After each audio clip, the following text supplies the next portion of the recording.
talk about the town scribe's mother. She's a very sickly and very old lady. The gopher's parents were the ones giving her the medical care that she needed. And they warned her son, the town scribe, that she had illnesses on illnesses, so it was hard to find a cure for her, but they will do their best to make sure she gets the care and medicine she needs. And they were doing everything correctly. Well, this man was getting sick and tired of playing the filius son for his mother, so once a sorcerer came and told him, hey, when your mother dies, you can capture her soul, imprison into a millstone, and keep her sealed under your house, and she would give divine protection to your house forever.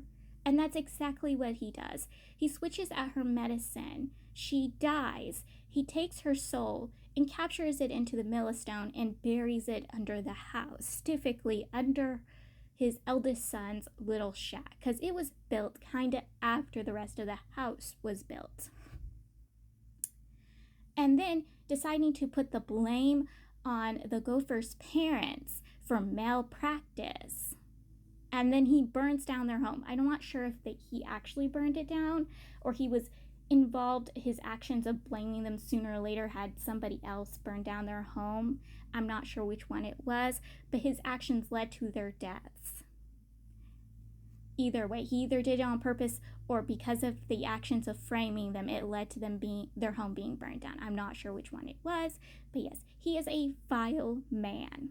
After breaking the error, the Maleid had sensed her and found her and basically freed her from the millstone, basically gave her the freedom to come out of the millstone. And the error is broken, so her grandson and son come rushing back into the shack room, freed from the era. Her grandson is weeping in her arms, crying. He misses her. He's been wanting to see her because, again, he has the mindset of a child, so he doesn't fully understand death and why she's gone and why he hasn't been able to see her. And she's giving him all the adoration and love that he hasn't had for years. And she's telling him even if he doesn't see her or hear her, she will always be able to see him and hear him and always be by his side, giving him the love and support he needs. But then she turns to her son and she lets him have it. She slaps him twice. Once for her grandson because he used his son's life or whatever it is as a life debt for their home. I don't know what that meant. Basically, he used his son's life to pay for the home. I'm not sure what that means. Can someone explain that to me? And two, he was the cause of the deaths of the gopher's parents. She lets him have the pain. And basically, her slapping him basically put a curse on him. And when she was done putting her curse on him, she looks to the Maleid and is like, hey, I'm ready to go. You can send me to the afterlife now. And he's like, yeah, I can do that. But you have to go back in the millstone and I will take you somewhere else. And she's like, that's good. I'm going back in the millstone. And I'm like, Granny got style. Like, I love this woman. Every time she showed up, I loved her. So the town scribe tries stopping them from leaving because he wants them to take the curse his mother placed on him off, and the Maleid's not going to do this. But the main character takes this opportunity to question this man, because he thinks this man, and again, is the one who had harmed him. So he asks this man if he was at the location he had been harmed at. This man repeatedly tells him no, he had not been. He's not been to this location, which the main character doesn't believe him until he states he did buy a golden marble off a sorcerer who said he got it from an area there. He bought it from a fisherman, the same fisherman who basically swooped up the main character's golden marble. And this golden marble he bought from the sorcerer is the same golden marble. It is the main character's true form.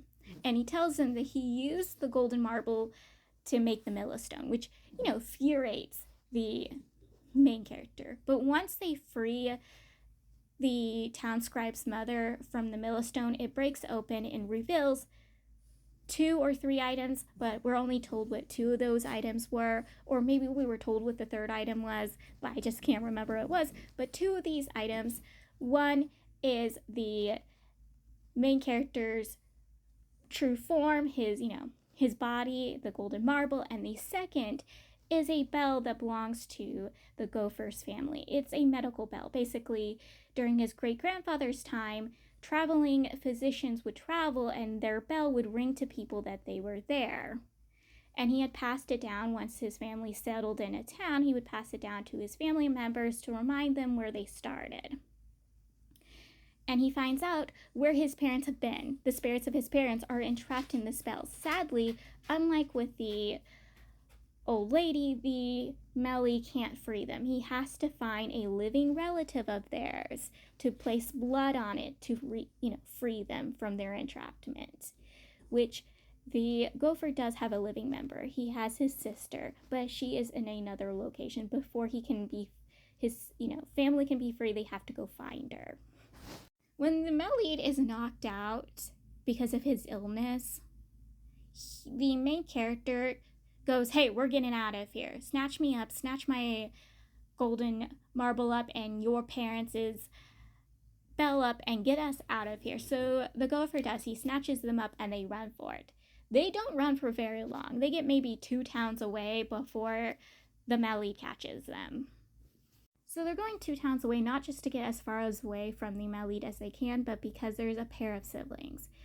The eldest sibling, he is blind, but he can see the unknown. And so the main character wants to go to him, and he's gone to this man twice before. So he's hoping this man would help for a 3rd time.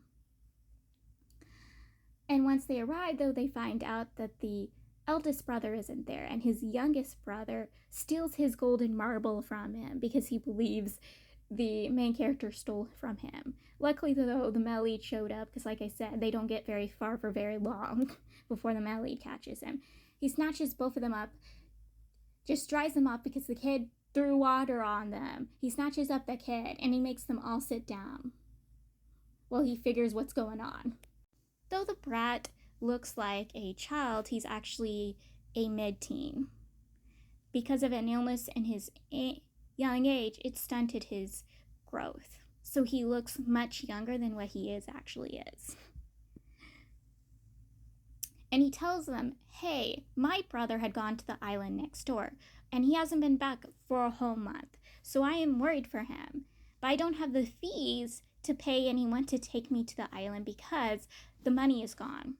It's been stolen." That's why he attacked the main character and stole from the main character, because he thought the main character was the thief, like I said before.